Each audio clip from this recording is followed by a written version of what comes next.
Good evening, everybody. Welcome. Thank you so much for joining us for what is promising to be a really fascinating and enlightening conversation. I've spent some time with Dishon and Kristin in the green room and during tech runs earlier, and I've learned so much already. So I, like you, am looking forward to sitting back and listening to the two of them talk this evening. I'm Jennifer LaRue. I am hosting tonight's program on behalf of the Mark Twain House and Museum, and also Community Partners in Action and Everyday Democracy, with whom we're partnering on this program. And we're delighted to partner with them, really wonderful organizations here in the Hartford area that I'll be telling you more about in just a moment. I have a little bit of housekeeping to do before I introduce tonight's speakers, so please bear with me. First of all, I see that you're all chatting away in the chat, and that's wonderful to see. Thanks for letting us know where you're joining from, and continue to chat during the program. That's one of the silver linings about the the pandemic and our turn to virtual programming is you can't sit in an auditorium and chat with each other during a program, but you can do so during these virtual programs without interfering with anything. So please go ahead and do that. While we're talking about the chat, do know that tonight's program, like all of the Mark Twain House and Museum's virtual programs, is being recorded. You can come back and watch it anytime after it ends, simply by clicking the same link or by going to marktwainhouse.org, the website, and checking out the digital offerings there. And you can also check out not just this program, but other programs, including several that we've done with Community Partners in Action before.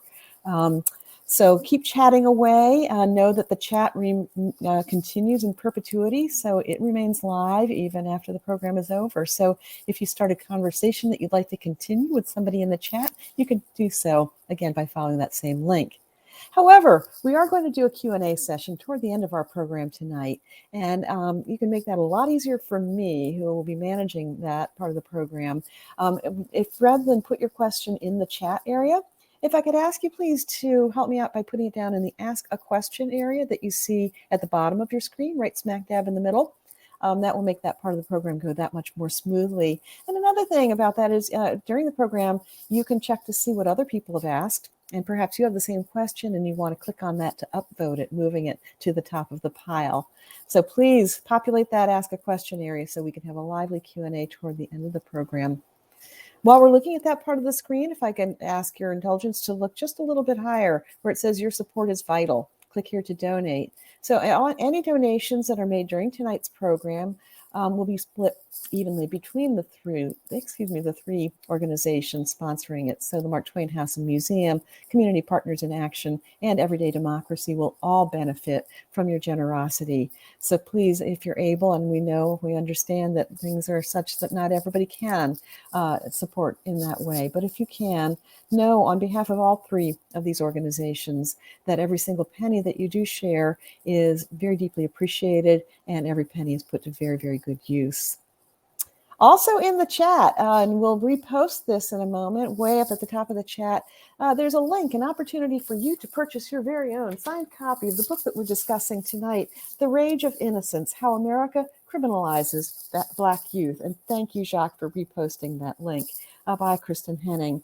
Now, we know that you can purchase this book elsewhere if you wanted to, but do know that if you do click that link and make your purchase this way, not only do you get a signed copy, but you also have the benefit of knowing that your purchase supports the Mark Twain House and Museum, which is a private nonprofit organization that really, really appreciates, again, that kind of support.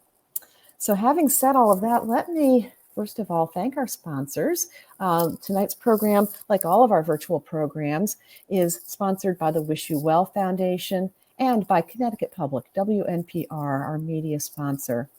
It is produced in part with support honoring the legacy of Frank Lord, who was a beloved trustee of the Mark Twain House who passed away last year. And the museum is really happy to be able to honor his legacy through these programs that he would have really loved.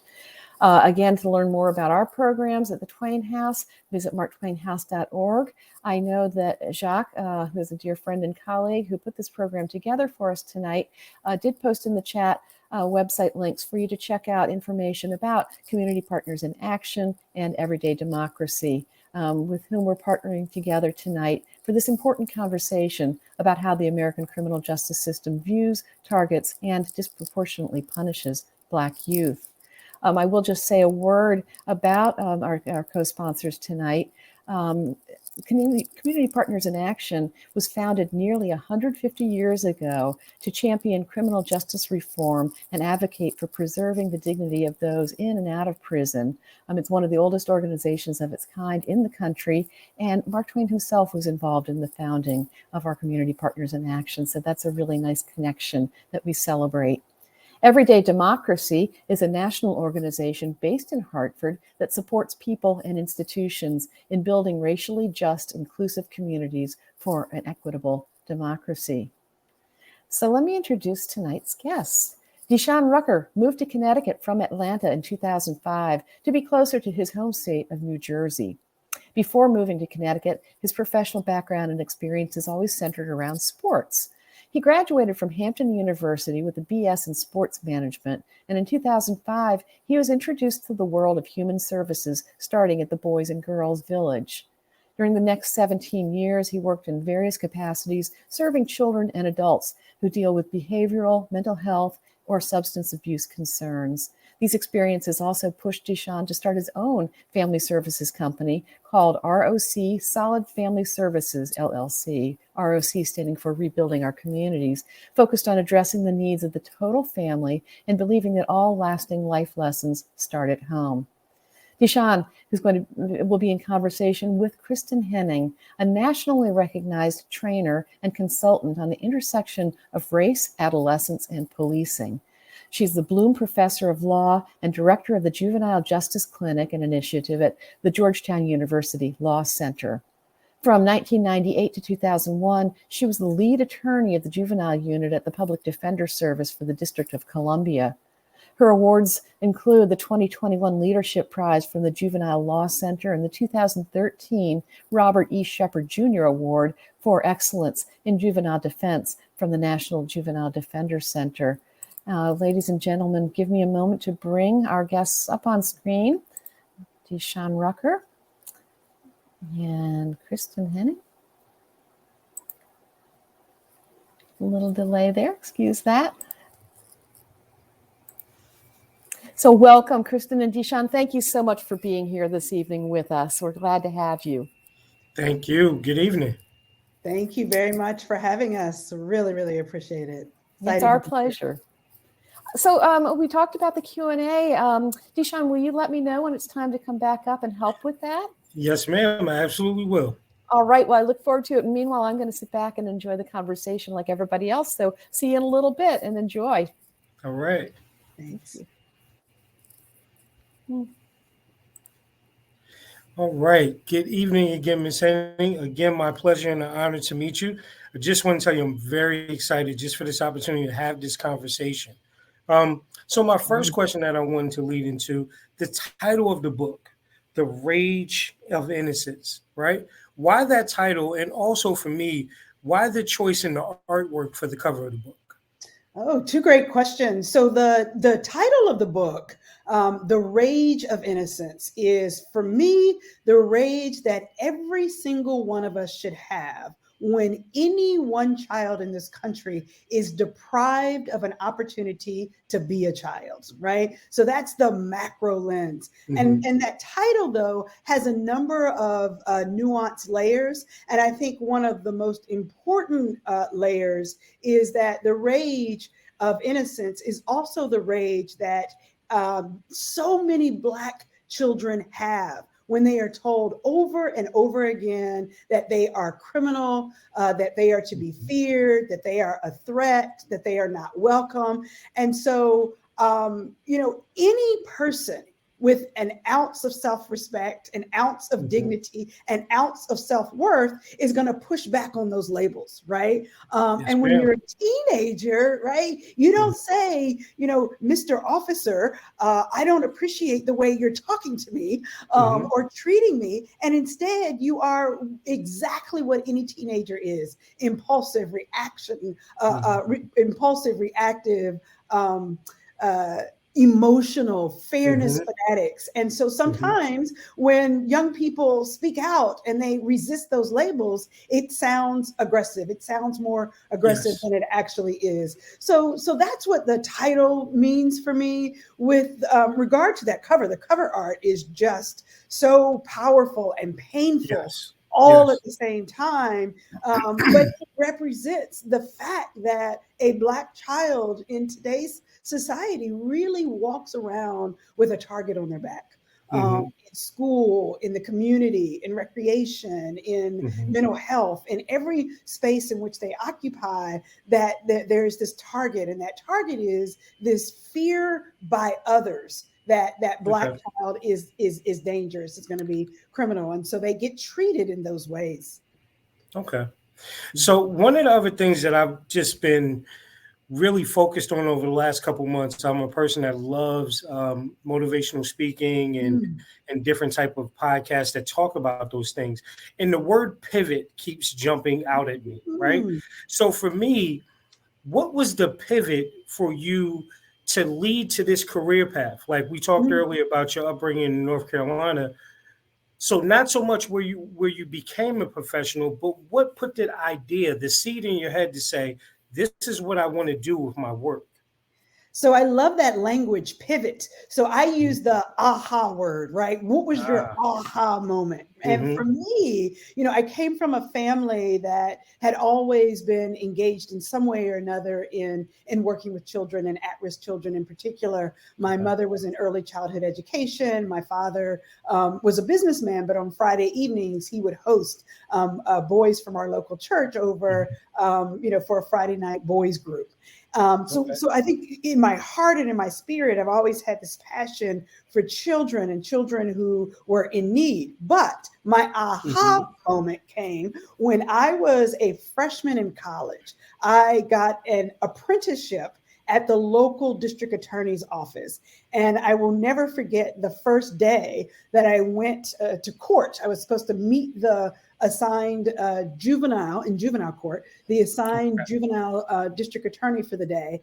And I walked into the courthouse and I turned the corner and I see this line of children that were chained together by their arms and mm-hmm, their feet, mm-hmm, being escorted down the hallway. And I stopped in my tracks, and I just had no idea that in contemporary America, we were chaining children together by their mm-hmm, arms and their legs, as if it were slavery.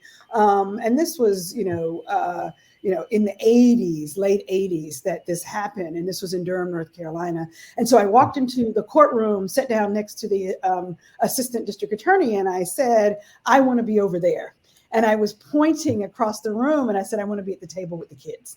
And she mm-hmm. said, you know what, I'll introduce you to the defense attorney. And that was my moment. I just knew at that moment that I wanted to be a defense attorney for Wow. kids. So that makes a whole lot of sense to me. But then it also really led into the opening of the book, because that's one of the scenes that I remember you vividly describing. So even with that, why the work? Because Mm, there's always an aha moment that we want to assist, right? But making this your work, your passion, your profession, that's a very calculated decision that should have lasting effects. So why that? oh, what a great question. I mean, so that aha moment was profound. I don't know how much I had thought about the different roles that one could play on behalf of children, or I don't know that I had thought about being a defense attorney as a way to serve kids. It just wasn't in Mm-hmm, my lexicon for whatever reason. mm-hmm, But like, why that? I will say this: by the time that was my freshman year in college, by the mm-hmm, time I graduated from undergrad, I was even more certain than ever that I wanted to work with at-risk youth in some way or another. I mm-hmm, could do that through a lot of what you do, Dishon, which I so admire, direct services to youth.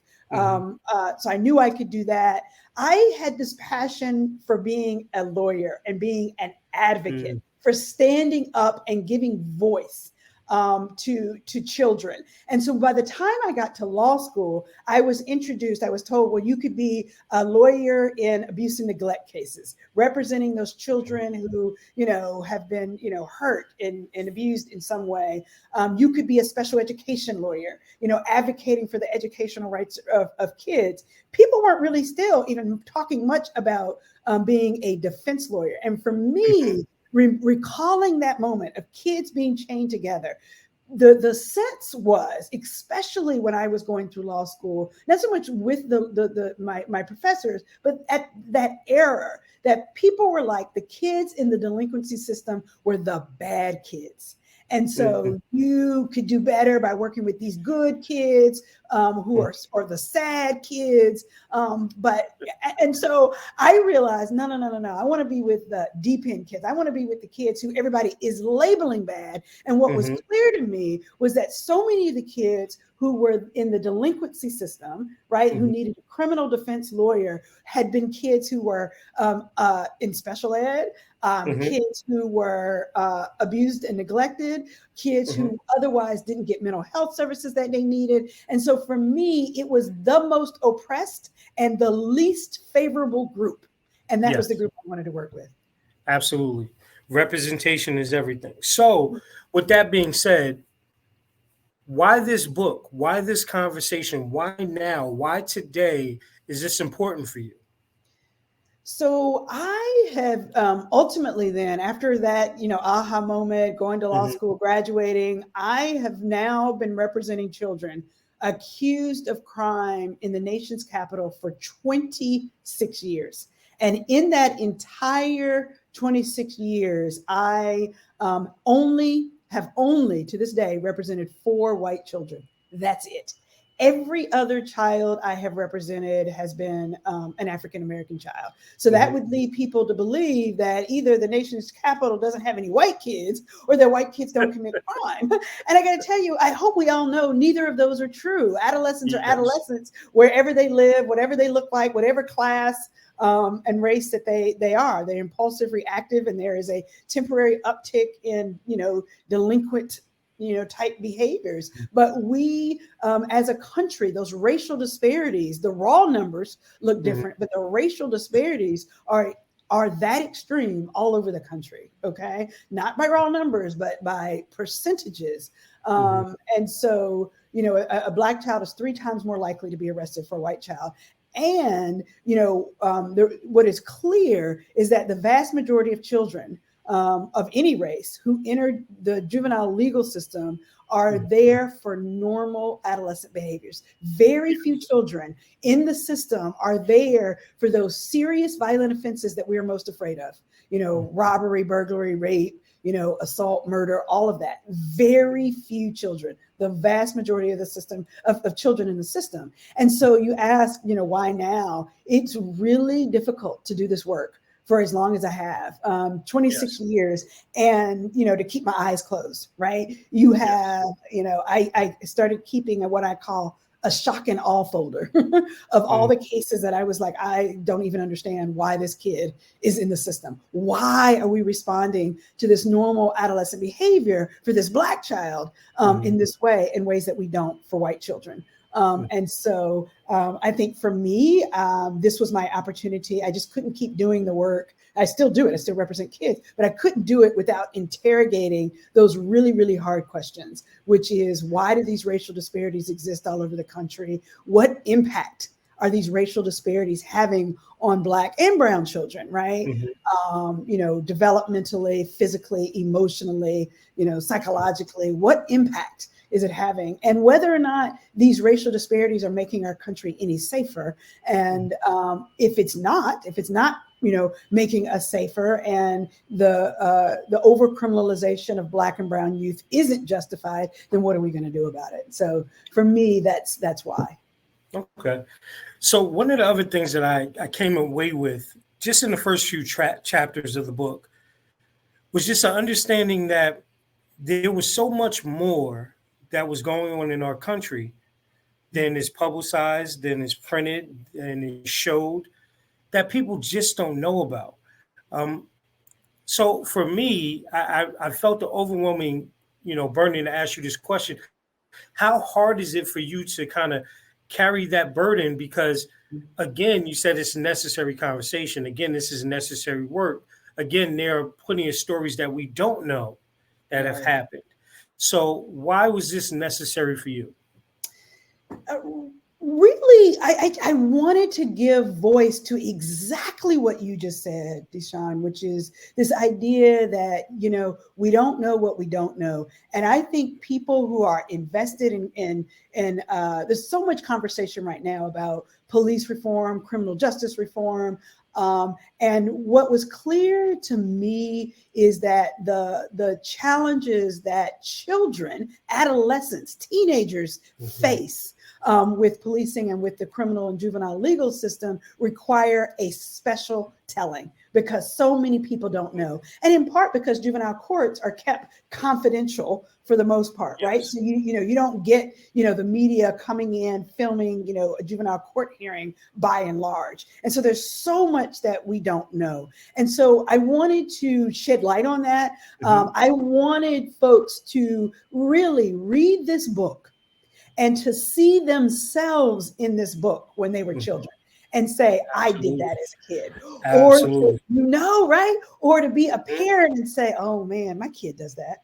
And my kid never ended up in court. My kid never got arrested for that. That's the reaction that I want you to have. Right? Or the reaction that I had having a 6-year-old, do I want my kid to go through that? Right. How can I protect them from going through that? And there was one, well, there were a number of stories, but one in particular that I want to touch on, where there was a situation that happened, I believe, in Texas, where the two brothers that were able to go to the house party, the dad and the mom gave them all of the information. If this happens, you have to have an exit plan. The brother had an exit plan. We looked at the backyard. Here's our exit. There was a vehicle that they gave them, the family vehicle. They said absolutely no drinking, no drug use, no anything like that. And the kids held true to the lessons that they got from home. But it didn't end the way they thought it would. That's right. So my question that it brought me to is, in my job as a parent, will I be robbing my child of his innocence just from my own fear? Yeah, great question. And I try to explore that a bit in chapter 5, a chapter that I call Black identity development, or Black adolescent identity development. And here's why. It is precisely what you described, the extraordinarily difficult and narrow tightrope that Black parents must walk in order to navigate, on the one hand, the absolute need, just is an absolute need to prepare your child for those inevitable moments of bias, discrimination, of all types, including potentially criminalization and over policing. So you got to prepare them on one hand, but at the other hand, not over preparing them, as you say, so that they live a life of terror and trauma because they're constantly afraid, right? And so figuring out how that delicate balance works, and giving them the safe tools, but reminding them that not everybody is bad, right? That's the other problem with over preparing. Then you sometimes you teach kids that there are no allies. And so they begin to distrust all police officers, or that distrust of police officers transfers over into other state actors like teachers and counselors and people who could really be allies. So it's a really careful balance. And so I talk about the ways in which it's almost like you have to teach your children to walk in these two opposing concepts. Yes. You will find and see and experience bias and discrimination and exclusion, but you also find people who care about you and who want to help you. You will find, on the one hand, that we live in a country where there are laws and norms and institutions that will favor the predominant white American class. But at the same time, you can create opportunities. And there are many successful and phenomenal leaders, Black leaders. So you have to teach both of those, right? That yes, white is powerful, but Black is beautiful and Black is successful also. So it's a delicate balance, but keeping all of those, holding those two intentions is really what a Black parent has to do, so as not to over prepare a kid for trauma and fear. Yes. So I love this chapter, and I kept going back to it because dress code is one of the things that we talk with our young men about often. The importance of understanding appropriate dress for appropriate settings.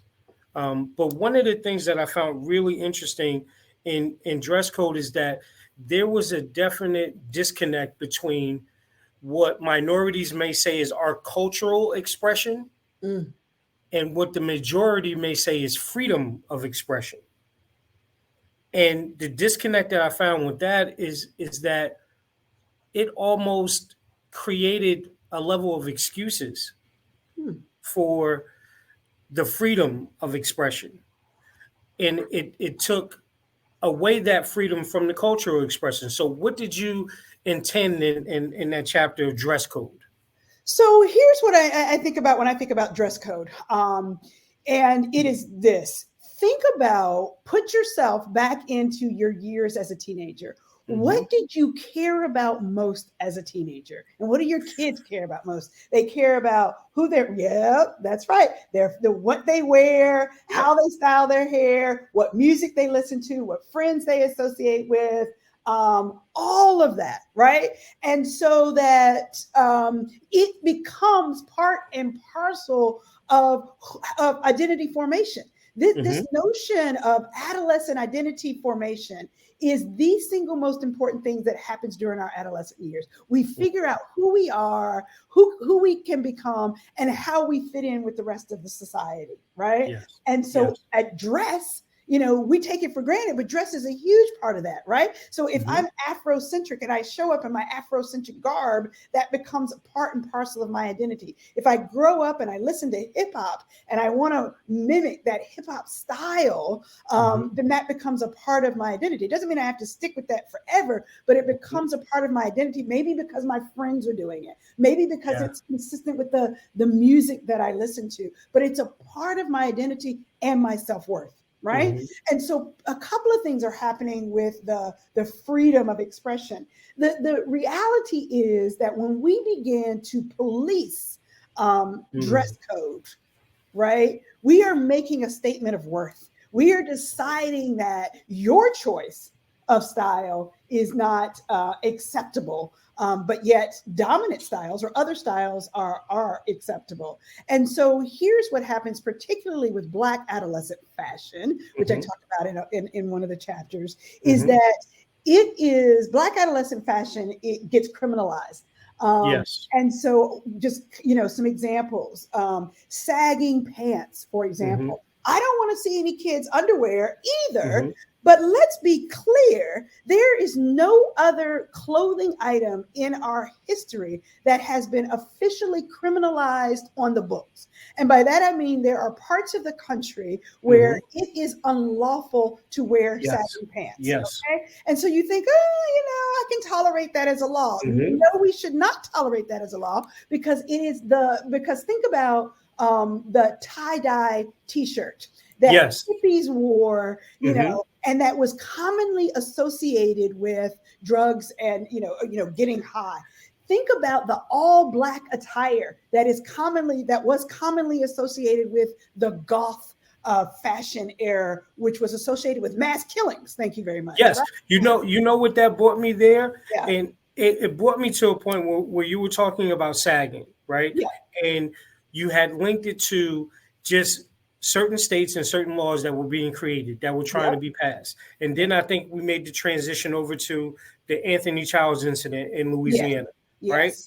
And all I kept thinking about in my head as I'm reading, and then there was a part where I was listening to the book where I said, but what about the trench coat mafia? Yeah, that's another good one. I don't have that in the book, right? Yeah. What about things like Columbine? What about certain other situations where dress was very important and actually an indicator that could have prevented some of these things from happening. But making that transition into my next question, policing. Yep. What's your feel on it in terms of what you're trying to communicate from the book? So I think a couple of things. When I talk about policing, I want to be super clear that I do devote a section of the book to talking about policing in the blue uniform. But I also devote a section of the book to talking about what I call policing by proxy. It is the ways in which all of us police Black, in my book, Black children, but Black and brown children, right? Yes. By the fear. We walk through a park and, we see a group of kids with a hoodie. It's another fashion statement that's criminalized, and we're automatically afraid, Black kids. And so we have to check ourselves and not, call 911. But I do, in terms of policing, I think there are probably a few things to be said, which is that, police in our country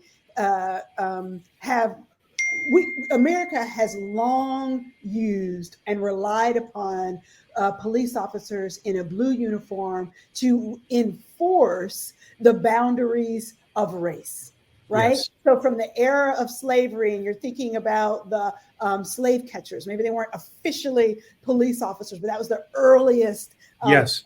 Right? And then we go into the civil rights era, and police are called out to shut down the civil rights movement and protests, and then, on and on and on. So I think that's really important. We cannot ignore that historical racial overlay with police officers. And that the second thing that I want to talk about is the ways in which all of us, including police officers, have implicit racial bias, right? And so that police officers, I talk about this quite a bit, but all of us have these biases that lead us to interpret normal adolescent behaviors as violent, aggressive, threatening in ways that we would not interpret the same, right? Yeah, adolescent behaviors as such. So there's that. There's ways in which all of us, including police, adultify Black children, perceive them to be older than they actually are by 4.5 years. So Tamir Rice, who's a mere 12, appears to be 16 or 17, right? Or Jordan Davis or Jordan Edwards, you talked about, who got shot, was 15 at the time. He's 15. perceived to be, 19. So there's that to piece. I think another piece of the policing that I talk about in the book is the use of force, the ways in which we rely on law enforcement to regulate adolescent behaviors. Why do we as a country default to policing for everything? So police in schools is a problem precisely because we're looking to police officers to keep kids safe, instead of looking at the evidence. And the research shows what is the most effective way to keep kids safe is through, social emotional learning, mental health, things of that nature that we can certainly talk more about. So, but I talk about, the ways in which police should never use force on a child, right? So I'll stop there, but there's so many things. So many things.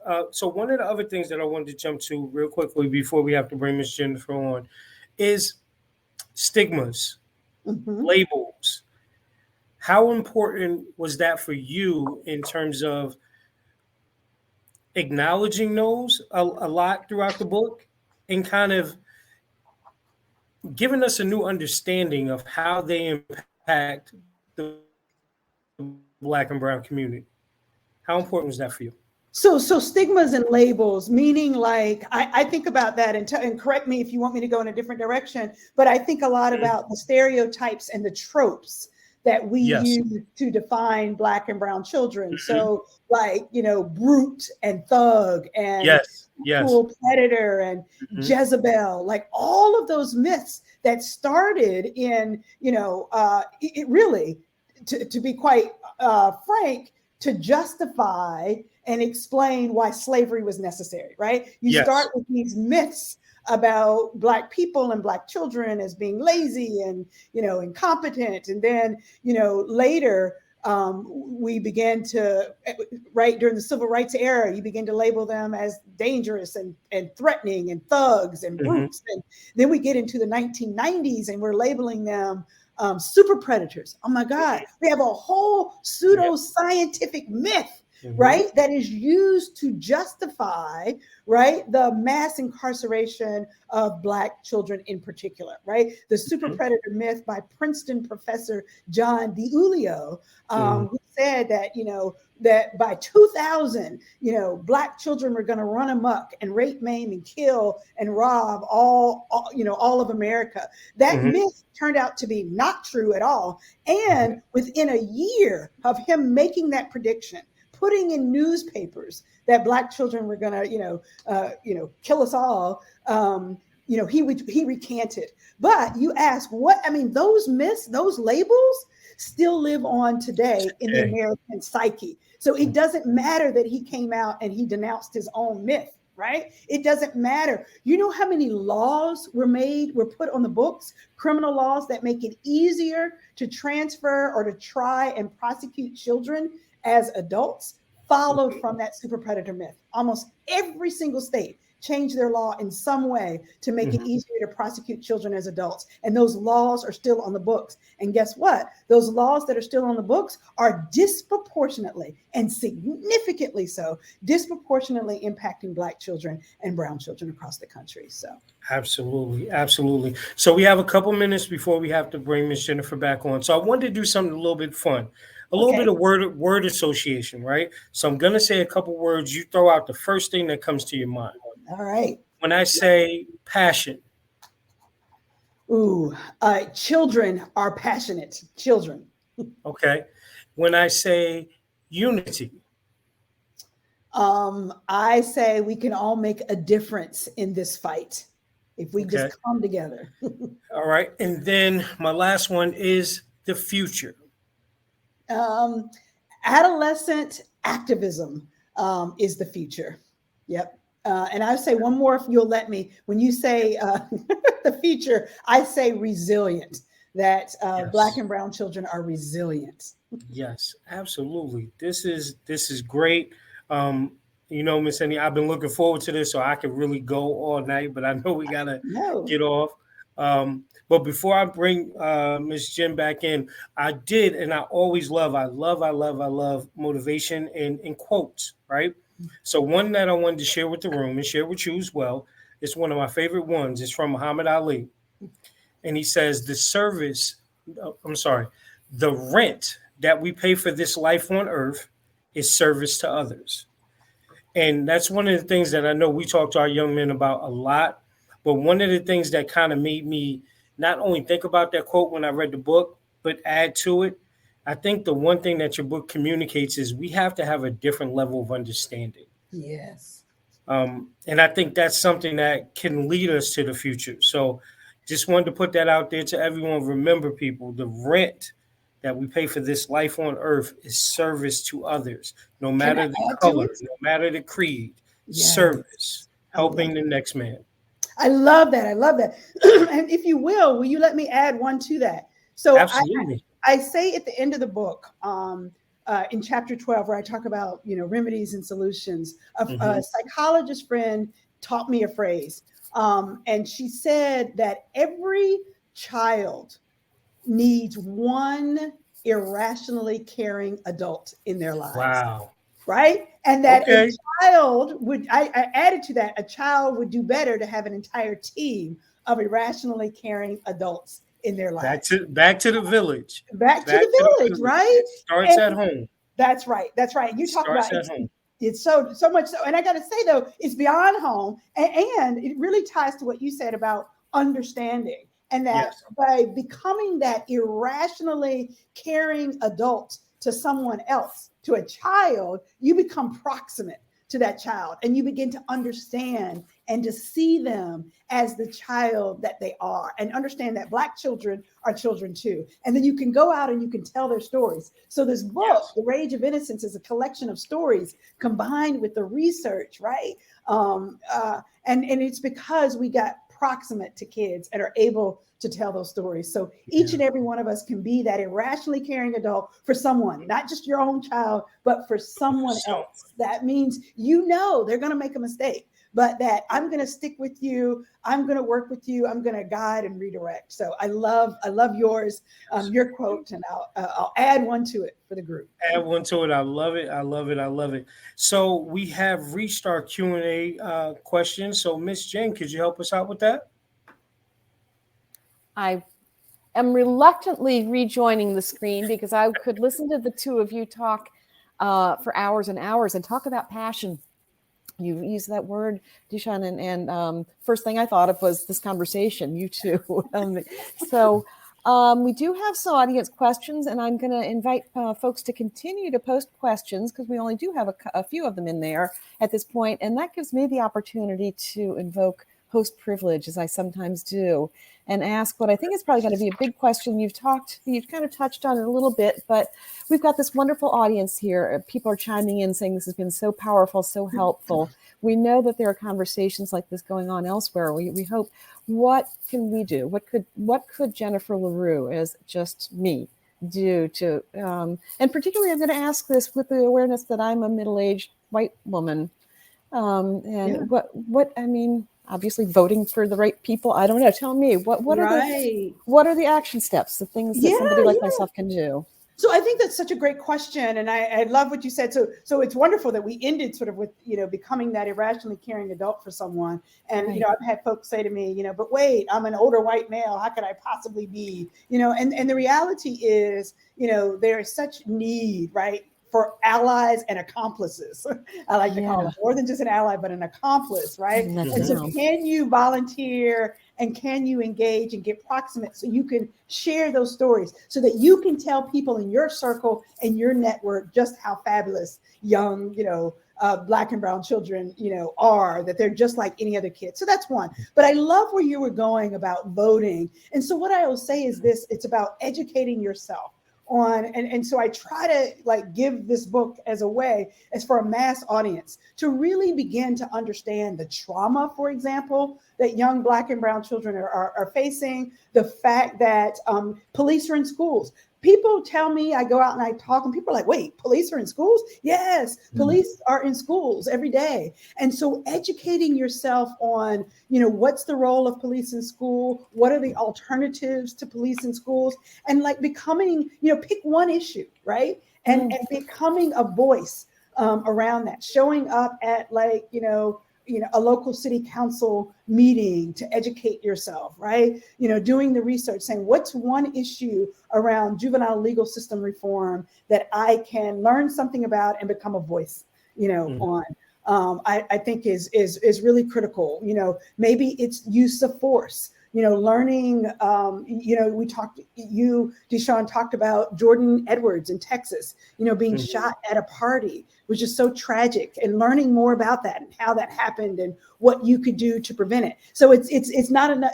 We see these high profile incidents. What can I do about them? And then, learning more about the local incidents. What can I do in my local community to prevent the kind of violence that, we might see with kids, right? Volunteering at a local recreation center to, sit around and say, hey, what are the issues? What can I help with? That kind of thing. So I love your inclination to get involved. And I love your answer. Dishon, would you add to that? So I would say, just like Ms. Henning just said, allies. I think when our society gets the view that it's not a one-sided issue, that is something that people truly think affects us as a community, it's something that's powerful.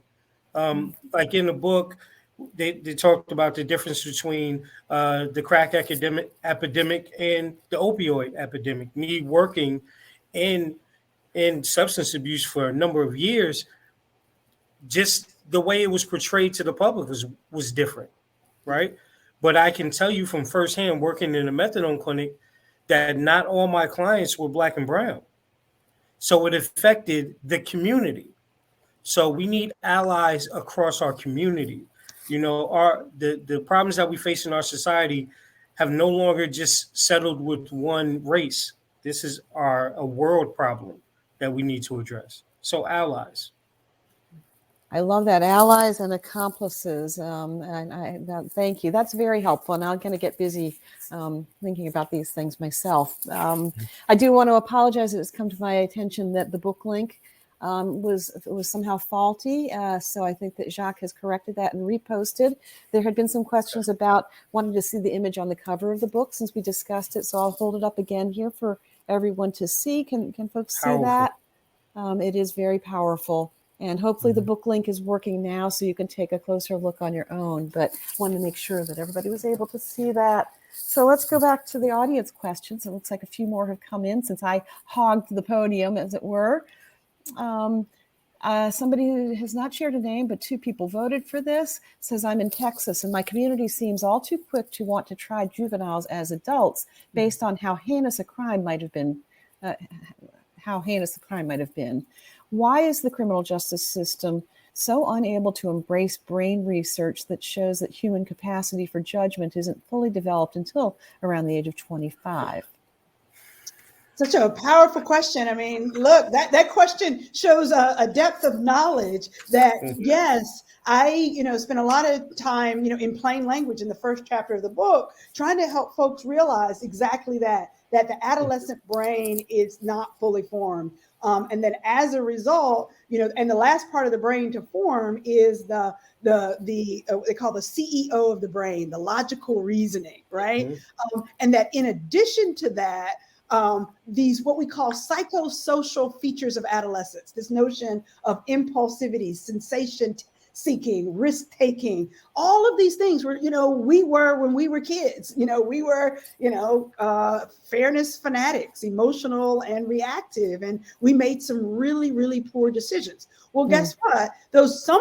Even those poor impulsive decisions also, and the fact that as teenagers, we're heavily influenced by our peers, right? And it's so funny. I always say, it's not just that we do what our friends are doing. We did what we thought our friends wanted us to do, right? Right? Absolutely. It's the craziest thing. And so, but here's the difference. You're like, why is it that we're so reluctant, to use that research? And it really becomes back to that fear narrative, right? And that the truth of the matter is, if you look at racial disparities across the country in transfer laws and, serious sentences like juvenile life without parole, you see extraordinary racial disparity. And that is because we are uniquely afraid of Black and brown children.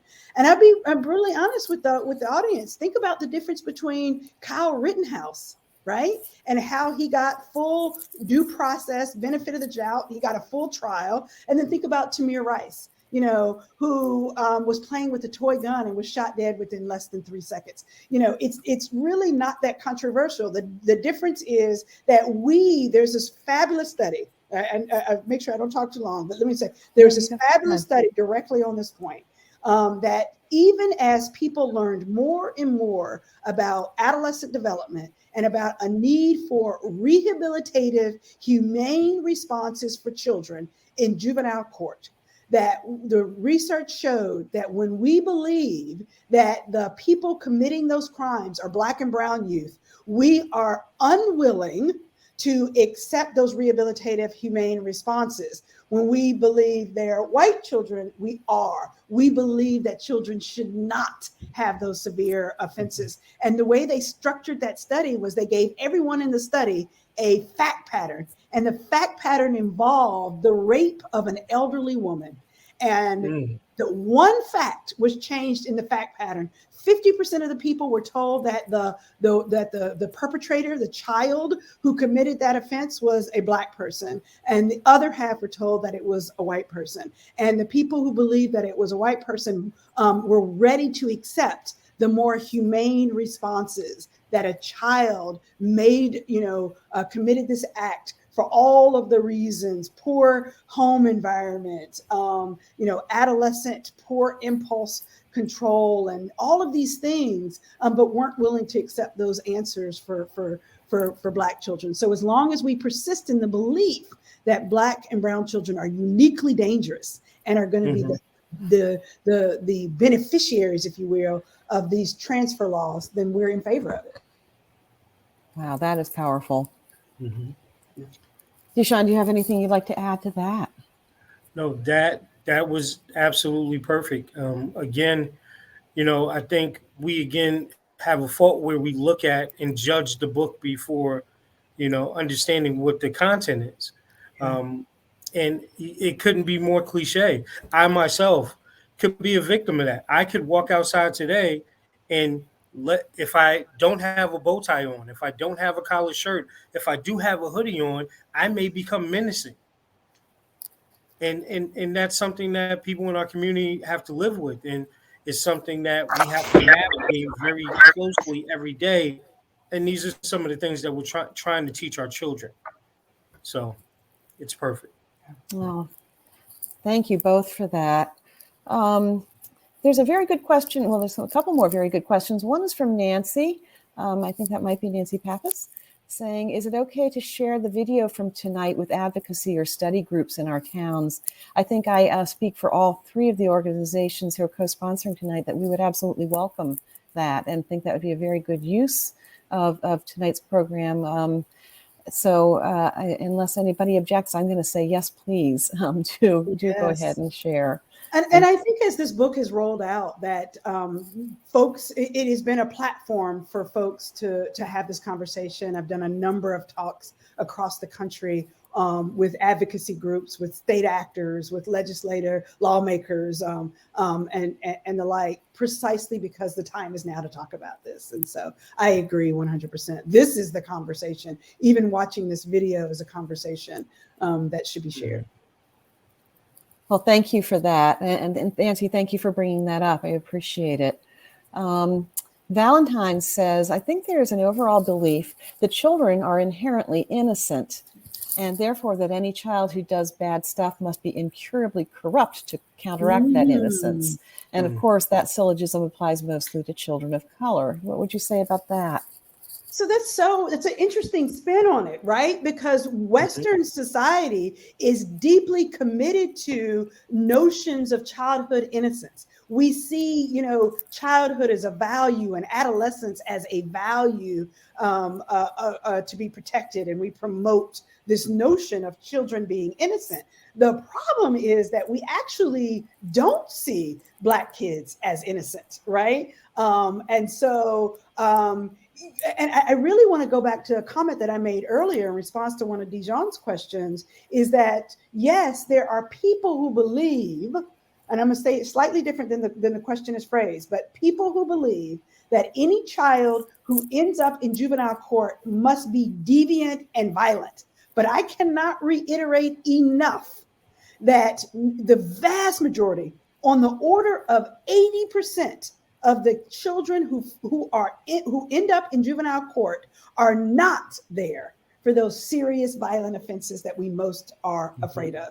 And instead, they are in there for the adolescent behaviors that you did, that I did, that I'm going to venture to guess that Dishon and Jennifer did, right? And so it's everything from talking back to a teacher in ways that sound like a threat.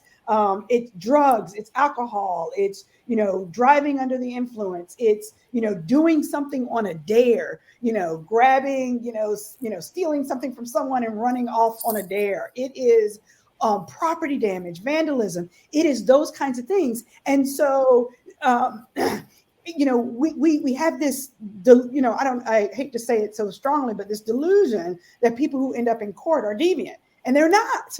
They're actually quite normal under the research, right? The research shows that they're actually normal. Kids who simple assaults, kids getting in fights at school. No, I don't want kids fighting at school. But guess what? The reality is it is a normal feature of adolescence. And this is really going to shock some people, that we actually want some kids to take risks. We want kids to stand up for themselves, because when they become adults, if they don't ever take a risk as a kid, they're afraid, they get walked on, they don't have leadership skills. So of course, we want kids to engage in pro-social risk-taking, right?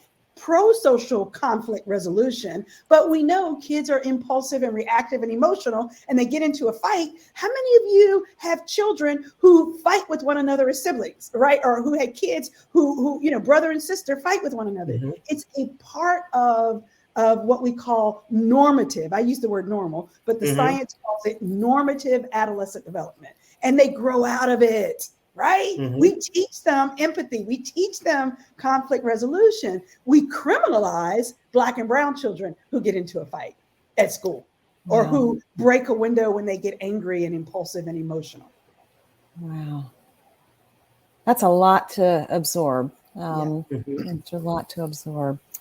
Gosh, let me see what's yes, this is a great question. Jacques says, can you ask Dishon to explain the CPA Regions program? Can you talk about that for us? Absolutely, I would love to. Community Partners in Actions has what we call the Regions program. Our Regions program in the state of Connecticut serves young men ages 13 to 18 that are currently involved in the detention system. So it's either Bridgeport or locally in Hartford as well.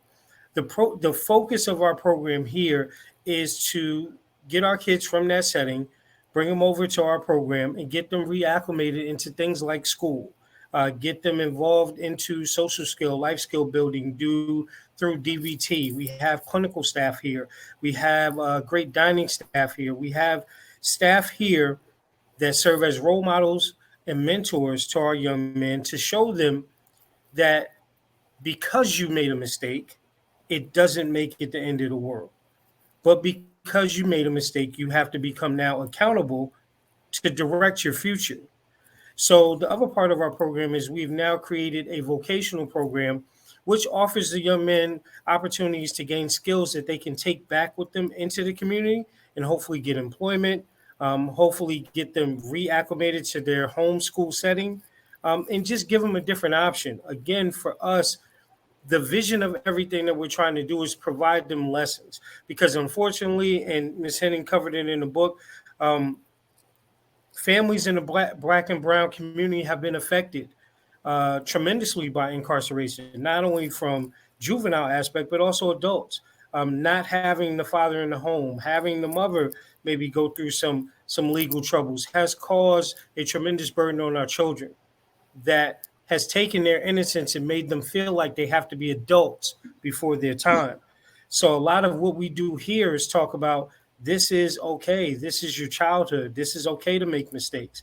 It's okay to be upset. It's okay to have emotions that you can't label. We'll help you through that.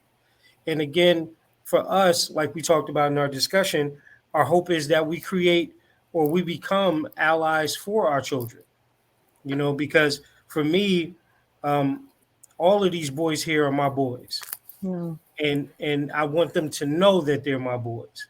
And I want them to know that just as they were my own, the expectations that we're going to give them, the life lessons that we're going to give them come with a set of expectations. When they leave me, I want them to know that they represent themselves, they represent their families, and they represent the people that have come through their lives. So we're just trying to be a bridge here, and we're trying to do our part. Thank you for that. And thank you for that work. It's so important. And I know that there are a number of organizations in all of our communities that we could seek out and learn more about, as we were saying earlier, that maybe could, help collectively solve all of these big problems, break them into small pieces. I think that is, there's one more question. This talk is reminiscent of the new Jim Crow. Do you believe mass incarceration of adults of color has an impact on the rates of incarceration of youth of color? It's a good question, Melissa. Thank you for sharing. So it's so funny. I actually have a quote in the book that people often pull out when they're asking me questions about the book. And I say that America's obsession with incarcerating Black America begins with Black children, right? Mhm. So I flip it on its head. And I believe that because think about how incredibly efficient it is. If you want to shut down opportunity, resource, promise of an entire race of people, you start in those adolescent years, right? Before the young person grows up and asserts their independence and takes their place in the world. And so I think the focus and the both intentionality and the subconscious complicity in incarcerating Black America begins with Black children, and that we live in a country that has a long history of failing to treat Black children like children, from the era of slavery to the civil rights era, when an Emmett Till can be killed, right, can be lynched as a symbolic statement that we will not tolerate integration in our country. Right, school-based integration, and what do you do in order to justify such a lynching and to justify the enslavement of children? You have to demonize them in very intentional and explicit ways, right? You have to say that they're a threat to white America, a threat to white women in particular. That's how you get the world to justify a lynching of Emmett Till. And that sort of intentional narrative shows up in other ways. We've already talked about the super predator era, and then it lives on in the American subconscious that Black children are dangerous. And that's how, for me, in a lot of ways, is the root of Black mass incarceration. Of course, it's operating at the same time, but I really see it. Think about some of the most high profile examples of violence against the Black community. They have involved Black children. And so it's something to think about. It's a great question. Wow, great answer too. Thank you. Like I said earlier, I could keep on all evening. This has just been so fascinating. My mind is spinning with ideas that I hadn't quite considered very fully before. So I'm grateful to both of you, and I know our audience is as well. So thanks for spending this hour with us. I did ask earlier, what can we do as individuals? And one thing you can do is make a donation to the Community Partners in Action, Everyday Democracy, to Dishon's organization. I believe that there are links to websites in the chat that maybe we can repost so that you can learn a little bit more about these organizations. And of course, the Mark Twain House and Museum is not directly involved, although very, very much involved in a different sense with these conversations over the years and the centuries. So one thing you can do is to donate to the Mark Twain House to make sure that these virtual programs continue to be offered so we can have these discussions and bring people together from all over the country and all over the world. So thank you so much. The book, The Rage of Innocence, How America Criminalizes Black Youth by Kristin Henning. Thank you for being here this evening to talk about that. I hope that the link has been fixed. It looks like it has been. Dishon Rucker and Kristin Henning, thank you so much. Thank you. Thank you. Thank you. And thanks to our audience. And thank you to the Mark Twain House. And yes, Everyday Democracy and Community Partners in Action. I love it. Awesome. Let's do it again. Thanks, everybody. Good night. All right. Good night. Bye-bye.